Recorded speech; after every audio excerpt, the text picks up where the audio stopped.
Hey guys, Damon here. Sorry I haven't made any content in a long time. I've just been really busy with life. And because I haven't made content for a long time, I figured I would make a short video on my processing on how I fix bikes that I just get for like cheap. And how I make them work just to get them running first before I do anything, whether I fully rebuild them or I just repair them and sell them. So earlier this afternoon, I got a 26-inch Kawasaki mountain bike. I got it for like 30 bucks.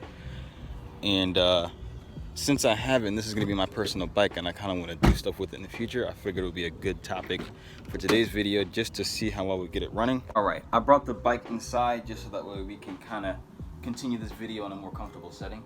So the first thing that I wanted to get to is the first step of repurposing a bicycle and getting it back to being operational again. And the first step is probably one of the most important steps, and that step is finding out what the issue is or diagnosing everything that's wrong with the bike. It might seem like a very simple and no-brainer step, but if you go ahead and rush through the step, you'll end up overlooking a couple of issues that could be a lot more serious and could get somebody seriously hurt. So one of the first things to do with this step is always ask the previous owner what's wrong with the bike and try to find out and pry as much details as possible so that way you know what to look out for, that it won't be a surprise. I know a lot of people will be very nervous about that because they think you're going to try to cheat them down in the pricing, but if you just kind of give them a sense of, hey look man, I'm not trying to cheat you for your price, I just want to know what's wrong so that way I can be as well prepared as possible, they'll generally be pretty honest. So when I talked to the previous owner, he basically gave me 2 or 3 things that were wrong with the bike.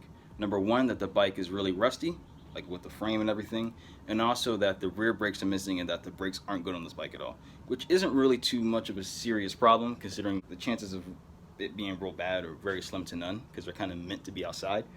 So I'll just to show you, this is the front fork, all the rust on there. You can see all the rust in the front fork. I think it's surface rust personally because the frame still feels sturdy, so I'm pretty sure if I sand it, it'll be fine. But that is something that you want to just keep in mind and always just keep an eye out for just in case it gets worse. And the other thing is that the brakes are really bad on this bike. This is an example of a used brake pad. It still has a rubber on it, but it'll still stop. And this is the other side, a complete metal rusty frame that will end up damaging your rim. So we're gonna have to get that replaced as soon as possible. The owner also stated that the rear brakes completely don't work. So I'm gonna have to go ahead and try to jump into it and diagnose what the actual issue is. All right, so the second step is basically turn down the bicycle so that we can get to your issues and kind of get into the nitty gritty of everything. Fortunately, the guy's bike that I originally bought, the guy who I originally bought this from, his front wheel is a quick release, so that's one step of the process gone. And the next step that I'm probably gonna work on is trying to get the front brakes completely handled so that way it's out of the way, because that seems like the easiest issue that I'm gonna have to deal with. So I'm gonna go ahead and get a pack of new brake pads for the fronts and get started with that. Before we continue with this process, I would like to go ahead and just tell you guys which brake pads I'm gonna be using, and they're gonna be Bell brake pads that you usually able to get from Walmart. These are what I've usually been using for most of my bike rebuilds and bike flips and everything that I use, and they're actually very good. They don't make a lot of noise. They have a lot of stopping power, and you know, they've been nothing but reliable for me and with the stuff I've been doing. Now, if you want to go to a more competitive level, you might want to go ahead and get a better brake pad, but not too bad for a $6 brake pad, my personal opinion. I know I said this is the second step is the breakdown process, and that's generally what I do, especially if I'm going to do like a very deep repair on a bicycle. But just for time's sake and just because it's more convenient, that's the reason why I'm going ahead and jumping around to go ahead and get the brake pads installed in the front, because I kind of already went through this bike already off camera just so that way I can be a little bit more prepared. So I just wanted to just reiterate that. But the brake pads are going to be put on. With these Bell brake pads that I usually use, you're going to need Allen wrenches. You can get a pack of Allen wrenches from Lowe's for like 20 to 30 bucks. Maybe Harbor Freight, maybe you might have it for cheaper, but that's generally what I use. So I just wanted to just state that. So let's get these brake pads on here.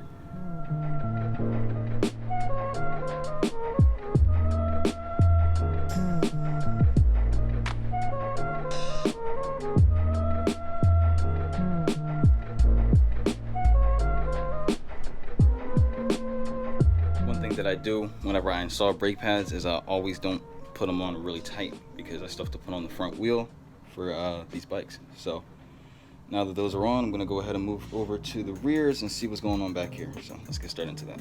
Okay, so I put the front tire on just so that way I can, you know, be able to stand it up so that way I can see what's going on with the brakes. And the reason why the rear brakes aren't working, which what I think it is from what I found out, is that the brake line isn't connected to the brake handle.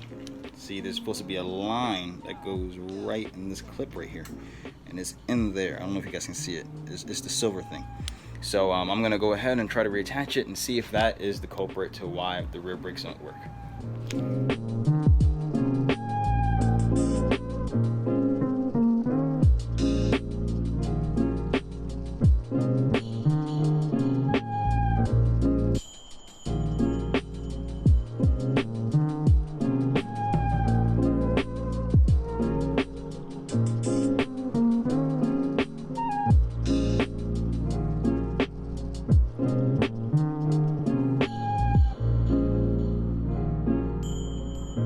I got the brakes kind of loosened up a little bit.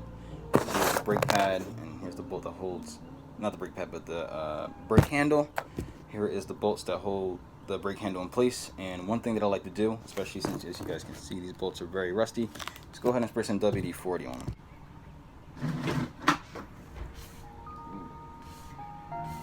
That's a lot.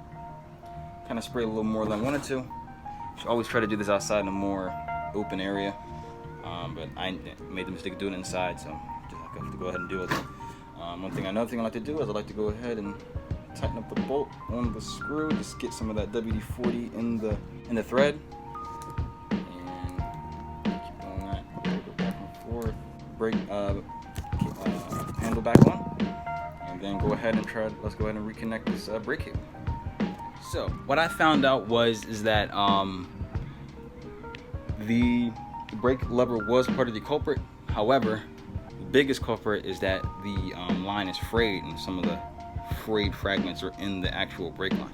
So it looks like I'm actually going to have to replace the rear brakes completely, except for the actual like cylinder clamp portion. That seems to be pretty good. That seems to be working.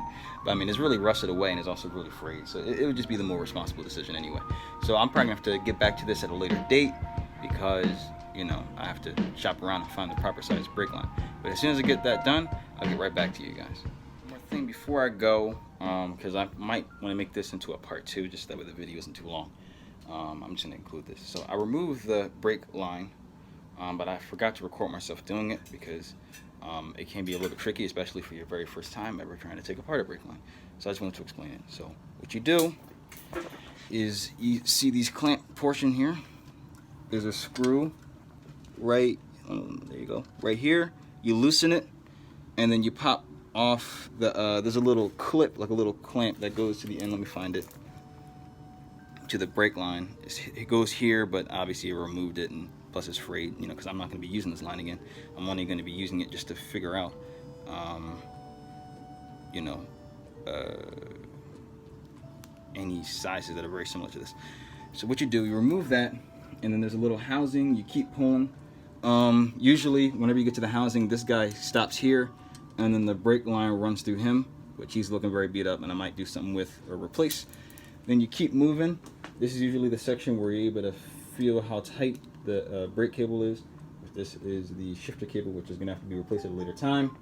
You run it through here, unhook it whenever it's loose, unhook this side, run it through, and then once you get to the brake handlebar, there's a little clip here. You usually just push it down and out through a little slit. Sorry, it's kind of hard to record from this angle. A little slit right here. See that line right on the silver? Pull it down through there. Then it's disconnected from the pedal or the handlebar. And then right on the bottom here, it's a little port that you just kind of pull it through. You kind of pull it through where this thick part is able to right in the center of the hole. Make sure it's right lined up with this line. You pull it out. And then that's how you go ahead and remove the rear brake line. So, probably get to you guys back in another video as I go ahead and shop for this. And who knows, I might even record the process of looking for the proper size brake line. Who knows? It's up to you guys if you guys want to see something like that. But thank you guys very much for watching. I try to be more consistent with my uploads, and have an excellent afternoon and day.